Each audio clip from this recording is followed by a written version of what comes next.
Ma'asyiral muslimin wa zumratal mu'minin, sidang Jumat yang dimuliakan Allah. Hari ini kita berada pada tanggal 30 Syawal 1442 Hijriah. Kita berada di Jumat terakhir di bulan Syawal 1442 Hijriah. Setelah kita pada tanggal 1 Syawal beridul fitri, kembali kepada fitrah manusia dan kembali kita meraih kemenangan setelah berjuang melawan hawa nafsu di bulan suci Ramadan. Ada dua hal yang hendaknya menjadi perhatian kita pasca Idul Fitri. Pertama adalah pemulihan hubungan jiwa antara makhluk dengan Sang Khaliq, antara manusia dengan Allah Subhanahu wa Ta'ala, dan yang kedua perbaikan hubungan antar sesama manusia. Pemulihan hubungan jiwa antara kita dengan Allah Subhanahu wa Ta'ala. Bukankah ketika kita berada pada bulan Ramadan, begitu dekatnya, begitu indahnya, begitu harmonisnya antara kita sebagai makhluk dengan Allah Subhanahu wa Ta'ala sebagai Khaliq. Sejak bangun di tengah malam kita makan sahur yang merupakan sunnah muakkadah. Di siang hari kita berpuasa menahan haus dan lapar dan mengendalikan hawa nafsu.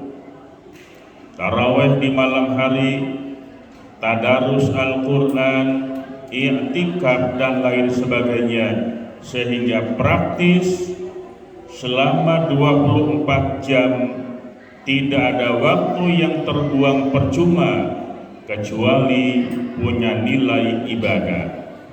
Maka pantaslah ketika pada tanggal 1 Syawal dia beridul fitri, Id artinya kembali kepada fitrah manusia, laksana bayi yang dilahirkan dari kandungan ibunya yang belum punya dosa.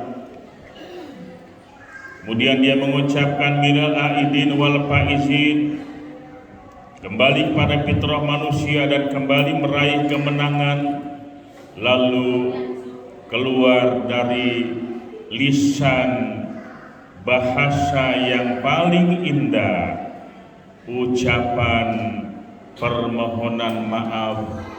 Kemudian dia pun memaafkan kesalahan orang lain. Kalau Ramadan hubungan kita dengan Allah begitu amat sangat dekat, bisakah setelah Ramadan itu berakhir, kemudian kita berada pada bulan Syawal yang artinya bulan peningkatan, dan bulan-bulan berikutnya kemenangan yang sudah kita raih itu dapat kita pertahankan. Yang kedua, perbaikan hubungan antar sesama manusia. Dari tahun ke tahun kita melaksanakan ibadah puasa Ramadan. Makin tahun kita makin bertambah dewasa, makin bertambah luas kejernihan pandangan, yakni sifat-sifat orang yang bertakwa kepada Allah, yang kesemuanya adalah sendi-sendi tempat berdirinya umat dan tempat tegaknya bangsa dan negara. Kita berharap mudah-mudahan kita terhindar dari orang yang ditegaskan Allah dalam Al-Quranul Karim, A'udzu billahi minasyaitonir rajim, wa la takunu kallati naqadat ghazlaha min ba'di quwwatin ankasa. Janganlah kalian menjadi seperti perempuan dalam kisah lama yang merombak kembali tenunannya sahelai demi sahelai sesudah ditenunnya. Ayat ini mengisahkan ada seorang perempuan yang sudah tua renta, yang sudah pikun, yang kesehariannya bertenun, menyulam benang. Dari hari berganti minggu, minggu berganti bulan, bahkan berganti tahun dia bersulam. Sudah hampir selesai pekerjaannya, dia rombak kembali tenunannya sahelai demi sahelai. Maka berbulan-bulan bahkan bertahun-tahun apa yang dia kerjakan tidak pernah selesai. Dari tahun ke tahun kita melaksanakan ibadah Ramadan, dari tahun ke tahun kita beridul fitri. Janganlah kemudian apa yang sudah kita perjuangkan kita rusak kembali dengan dosa dan noda, melakukan maksiat kepada Allah Subhanahu wa taala. Ma'asyiral muslimin wa zumratal mukminin, sidang Jumat yang dimuliakan Allah. Ketika saat kita beridul fitri, lanjut di bulan Syawal dan bulan-bulan berikutnya, kita membangun, menjalin silaturahim, yang artinya membangun kasih sayang. Suami istri saling kasih sayang, orang tua sayang terhadap anak-anaknya, anak-anaknya pun sayang dan hormat kepada orang tuanya. Orang yang lebih tua sayang kepada orang yang lebih muda. Orang yang lebih muda pun sayang dan hormat kepada orang yang lebih tua. Orang yang kaya sayang terhadap orang-orang miskin, dan orang-orang miskin pun sayang terhadap orang kaya. Yang jadi pejabat, yang jadi pemimpin sayang terhadap rakyatnya, dan rakyat pun sayang dan hormat kepada pemimpinnya. Manakala jalinan rasa kasih sayang ini terbangun dengan baik, maka negeri yang kita cintai akan menjadi negeri yang aman, tentram, dan penuh dengan kedamaian. Tetapi manakala pembangunan silaturahim ini tidak mampu kita lakukan, maka yang terjadi adalah porak-poranda, ketidakstabilan, dan tidak akan pernah kondusif. Manakala orang tua tidak sayang terhadap anak-anaknya, maka akan melahirkan anak-anaknya pun tidak sayang terhadap orang tuanya. Berapa banyak anak-anak yang sudah tidak lagi sayang terhadap orang tuanya, melawan orang tuanya, disebabkan karena orang tua kurang perhatian terhadap pendidikan agama bagi anak-anaknya. Sekolahnya begitu tinggi, S1, S2, bahkan S3, tetapi sayang orang tua kurang perhatian pendidikan agama terhadap anak-anaknya, maka akan melahirkan anak-anak yang sarjana, ahli ekonomi, ahli politik, tetapi kemudian tidak lagi sayang dan hormat kepada orang tuanya. Manakala orang kaya tidak lagi sayang terhadap orang-orang miskin, yang mengakibatkan orang-orang miskin tidak lagi sayang terhadap orang-orang kaya. Kalau orang kaya tidak peduli dengan orang-orang miskin yang tidak mampu, anak-anak yatim, fakir miskin, kaum du'afa, kurang perhatian dari orang-orang kaya, maka akibatnya orang-orang miskin itu akan merasa dendam dan dengki, ada kecemburuan sosial. Lalu apa yang terjadi? Orang miskin ingin menguasai harta orang-orang kaya, terjadilah perampasan hak di mana-mana, adanya pembegalan dan sebagainya.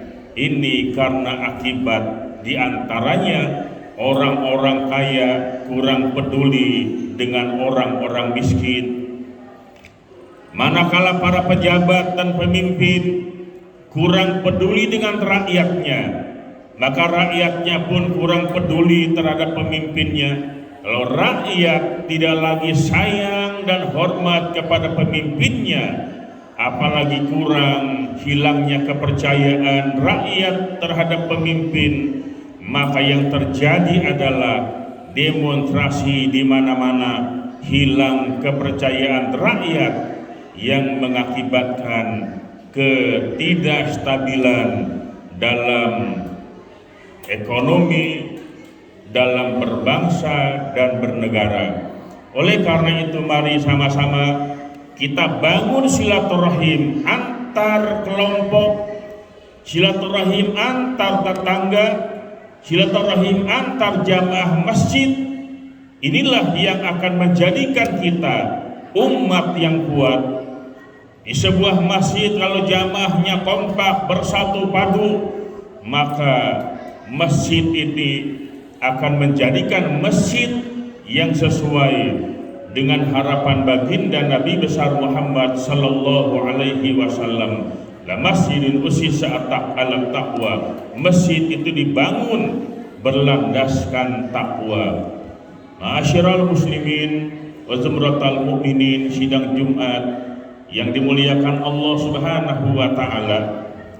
Jalinan kasih sayang yang dibangun oleh Islam ini tidak dipengaruhi oleh kelompok, suku dan golongan, apapun partai politiknya, apapun sukunya, tidak dibatasi oleh teritorial. Umat Islam Indonesia, umat Islam di Afrika, umat Islam di Eropa, umat Islam Timur Tengah, sama kita dalam bertauhid. Ketika ada saudara-saudara kita yang terzolimi, kendati pun jauh dengan kita, maka umat Islam yang ada di sini ikut merasakan sakit. Saat ini saudara-saudara kita yang berada di Gaza, berada di Palestina, mereka sedang dalam keadaan teraniaya. Bertahun-tahun Zionis Yahudi ini mengancam umat Islam dan merebut hak umat Islam. Bahkan Masjidil Aqsa, masjid yang sangat bersejarah, ketika Nabi Isra dan Mi'raj minal Masjidil Haram ilal Masjidil Aqsa, terancam oleh Zionis Yahudi, dan selamanya mereka tidak akan pernah ridho. Lalu apa sikap umat Islam yang berada di Indonesia? Sekecil apapun bantuan kita terhadap saudara-saudara kita yang berada di Palestina, itu adalah bagian dari jihad. Tidak bisa kita ke sana, kita bisa bantu mereka dengan harta, dengan donasi kita. Tidak bisa dengan harta, paling tidak dengan doa kita semua. Semoga Allah Subhanahu wa taala menyelamatkan saudara-saudara kita yang berada di Palestina, sekaligus juga menyelamatkan Masjidil Aqsa, dan semoga musuh-musuh Allah, musuh umat Islam di Palestina, juga termasuk musuh umat Islam di Indonesia, dan semuanya kita serahkan kepada Allah Subhanahu wa taala. Mudah-mudahan Allah berikan kemenangan kepada muslimin yang berada di Palestina, karena mereka dengan kita adalah ibarat satu tubuh. Manakala yang satu sakit, maka tubuh yang lain pun merasakan sakit. A'udzubillahi minasyaitonirrajim. Bismillahirrahmanirrahim. Ya ayyuhalladzina amanu hal adullukum ala tijaratin tunjikum min azabin alim tu'minuna billahi wa rasulih wa tujahiduna fi sabilillahi bi amwalikum wa anfusikum zalikum khairul lakum in kuntum ta'lamun. Barakallahu li wa lakum fil Qur'anil azim wa nafa'ni wa iyyakum bima fihi minal ayati wal dzikril hakim wa taqabbal minni wa minkum tilawatahu innahu was-sami'ul alim. Aqulu qawli hadza wa astaghfirullahal azim li wa lakum wa lisairil muslimina wal muslimat wal mu'minina wal mu'minat fastaghfiruhu innahu huwal ghafurur rahim.